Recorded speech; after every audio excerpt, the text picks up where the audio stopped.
شکاری خاموش سوجا طوفان د هلمند لاهو باوش کو سو ارمان د هلمند شهید سو حاجم لا منام د هلمند هغه رهبر دستر کاروان د هلمند هغه رهبر دستر کاروان د هلمند شکاری خاموش سوجا طوفان د هلمند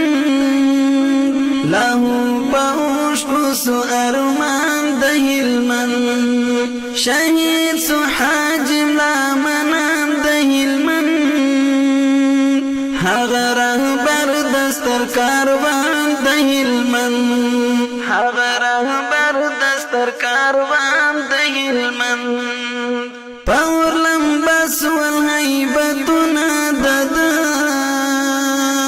خاموش خاموش نن تکبیرونه ددا پاور لمبس والهیبتنا ددا خاموش خاموش نن تکبیرونه ددا وسوځي د زړه بوستان د هلمند هغه رهبر دستر کاروان د هلمند وسوځي د زړه بوستان د هلمند هغه رهبر دستر کاروان د هلمند شکاری خاموش سوجا طوفان د هلمند لاهو باوش کو سو ارمان د هلمند شهید